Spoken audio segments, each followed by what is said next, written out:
Hello and welcome all in this video. So we are going to discuss about one of the important chapter in the fishery science, that is the sewage fed fisheries.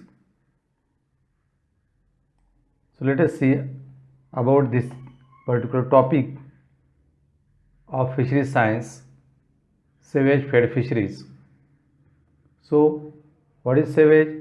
Sewage means turbid fluid of domestic waste. Sewage means the water or the turbid fluid of domestic waste, or sometimes may have industrial and agricultural waste. Sewage is a turbid water or turbid fluid of domestic waste, or sometimes it mixes with industrial agricultural wastewater and containing semi-decomposed and also decomposed organic matter and few essential materials. So in that sewage or turbid fluid coming from domestic areas or industrial areas or agricultural areas contains semi-decomposed, some decomposed, and some few essential minerals, semi-decomposed and decomposed organic matters and few essential minerals. It contains about 99% of water. It having 99% of water and 1%, only 1% of other material. 1% of other material like bacteria, protozoans, some pathogens, some fungi, fat, grease, etc. So this sewage water contains about 99% of water and 1% of other material like bacteria, protozoans, pathogens, etc. It also contains N, P, Ca, Na, K and some essential elements for the growth of phytoplanktons. It also having metals like Zn, Cu, Cr, Mn, Ni, Pb, and some gases are found in this particular water, that is CO2, H2H, H2S, NH3, PO4. These gases are also found in that particular turbid fluid. So, and again we know that the dissolved oxygen content of this water is almost nil. There is no DO found in this water, or negligible amount of DO is found in this water. And fresh sewage is generally muddy or black cloudy in color. Fresh sewage is generally muddy or black cloud in color due to suspended colloidal particles. So the raw sewage is directly, however, not supplied to the fish pond because that particular water having, which is called as raw sewage, this raw sewage contains the high BOD, that is the biological oxygen demand is very high in that water, low O2 or low DO2 in this water, high CO2, then high value of NH3, H2S, and also having bacterial load. Due to these characteristics, that raw sewage is not directly used in the fish pond. So this water gives pre-treatment. We should use the pre-treatment to that water. A pre-treatment of raw sewage to make it suitable in fish culture. Properly treated sewage, when diluted in right proportion of fresh water and supplied to the fish pond, it can increase the fish production in the fish culture ponds. So the organic matter undergoes bacterial decomposition, and whenever the CO2 is produced in there, that CO2 then consumed by the algae, and the algae in large amounts are consumed by fry. So when we use some treatment, pre-treatment to that water, then that become suitable for fish culture. And at that time when the carbon dioxide is produced, that can be consumed by the algae, and is algae is the food of fishes, and their various stages. Algae are consumed by fries, fingerlings, and adults of several cultivable species. So, after giving the pre-treatment, that particular water becomes suitable for fish culture. Some inorganic nutrients released due to the microbial decomposition of dissolved organic matter add up further to fertility of the fish pond. Due to the inorganic nutrients released in that particular water, and that can be decomposed of dissolved organic matter, that can also add up further fertility, and that can increase the fertility of the fish pond. So, sewage treatment can be carried out in three ways. So, we must use the treatment to that sewage before supply to the fish ponds. So, there are having three steps or three ways. Sewage treatment can be carried out in three ways. There are three treatment process steps: mechanical process, chemical process, and biological treatment or process. Mechanical process includes screening, filtration, skimming, sedimentation to remove coarse suspended particles. So the mechanical process includes screening, filtration, skimming, sedimentation, so as to remove some coarse particles, some suspended particles, suspended matters. So the floating solids including fats, oils, grease, as well as fine suspended material are removed by skimming method. Skimming method can be used to remove some floating solids like fats, oils, and grease. And sedimentation process is done by passing the sewage into stabilization pond. So sedimentation can be takes place when that water is passed in the stabilization pond. When the sewage enters the stabilization pond or sedimentation pond, which is having large tanks, and there is a due to which there is a sudden drop of velocity of this resulting in sedimentation. That is, this is about the mechanical process. Sedimentation, skimming, filtration process can be used to remove the floating solids, and sedimentation is done by passing the sewage into stabilization pond. Some chemical methods are also used. So the chemical methods includes chemical precipitation, coagulation by using some chemicals like chlorine and ferric chloride. These are some chemicals used to that sewage as a chemical method, and due to which disinfection can be takes place in that water. Now the third method, which is called as biological treatment. This biological treatment includes biochemical reactions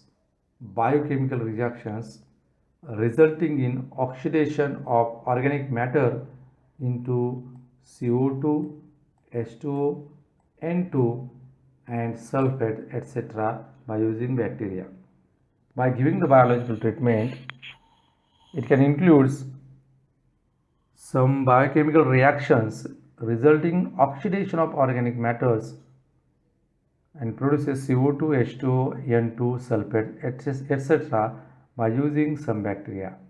However, the sewage water for use in fish culture pond should undergo three steps: sedimentation, dilution, and storage. So let us see. So at the time of sedimentation, this sedimentation can be carried out in two particular ponds, that is called as initial sedimentation tank and second sedimentation tank.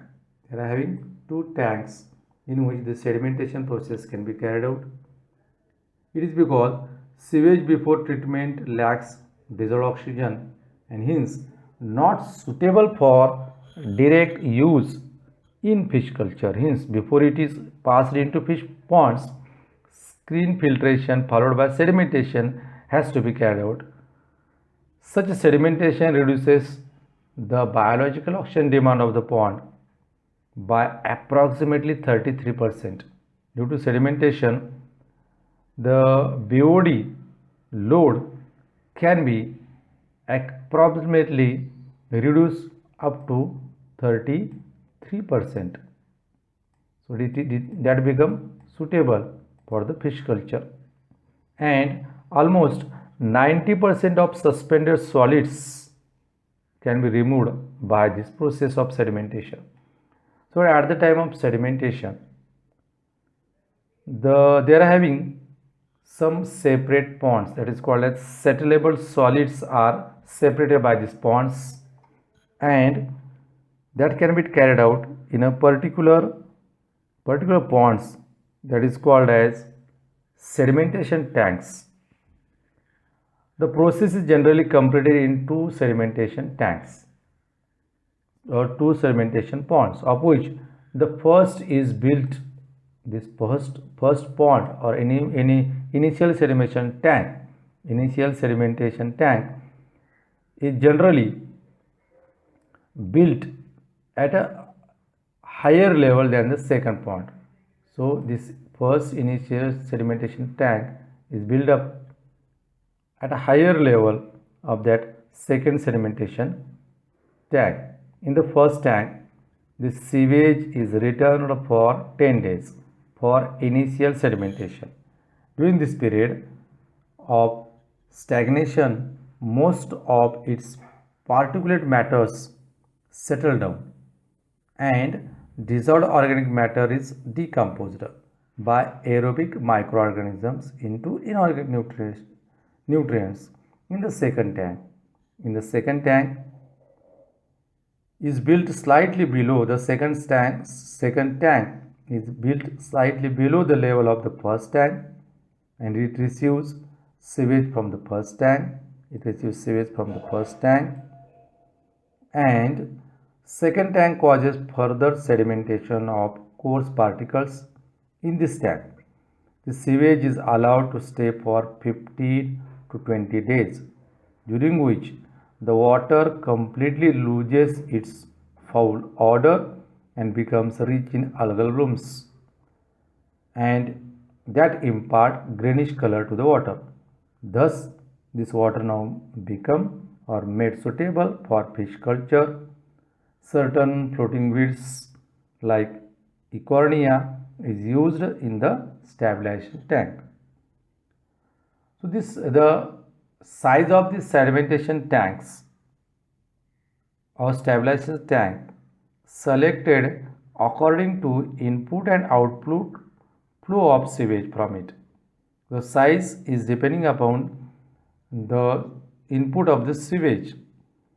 For a daily inflow of 1 lakh liter of sewage, a pond of 50 by 20 by 1.5 meter is recommended. For a daily inflow of 1 lakh liter of sewage, a pond of 50 by 20 by 1.5 meter is recommended. Then after sedimentation, dilution process takes place. So the stabilized and odorless sewage flows out of the second stabilization tank, it is now diluted with fresh water. That sewage then diluted with the fresh water. So in that particular sewage treated water, pre-treated water, some fresh water is mixed.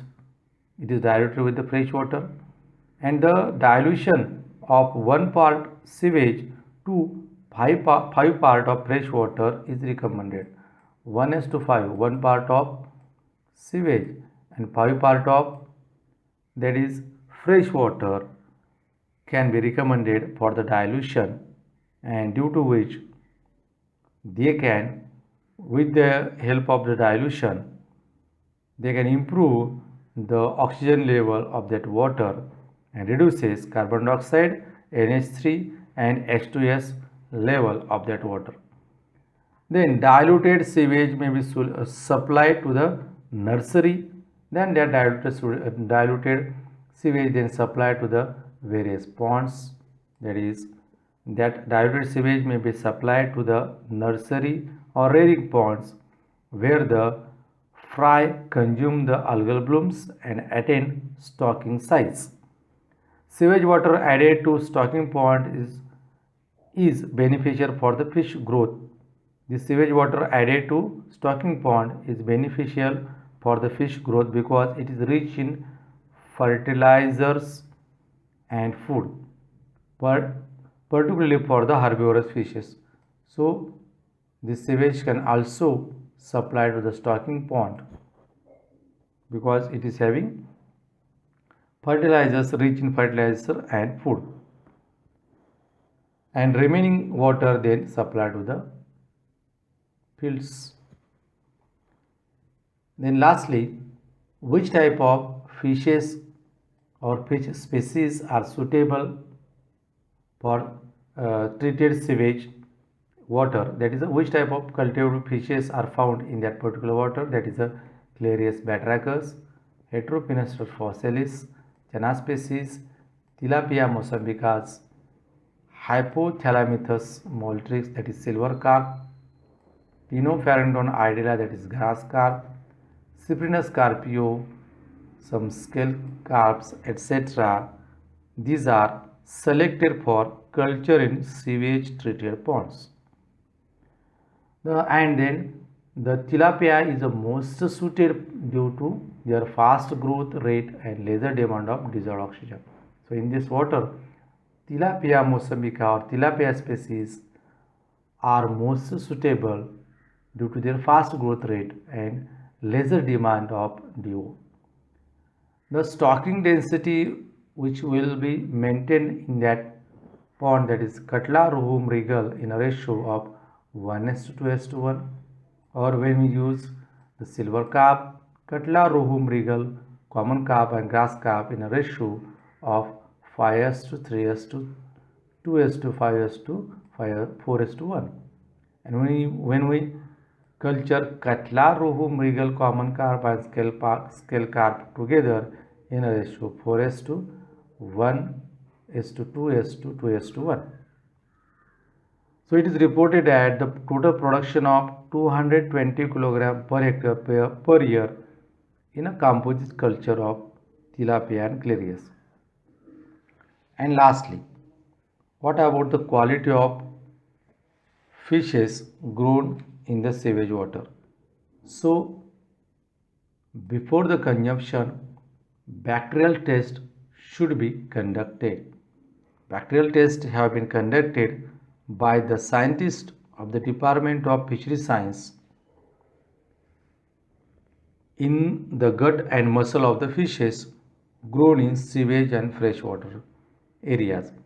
So the fishes, but secondarily it is found that the fishes from sewage ponds were having better taste than those of freshwater culturable fishes.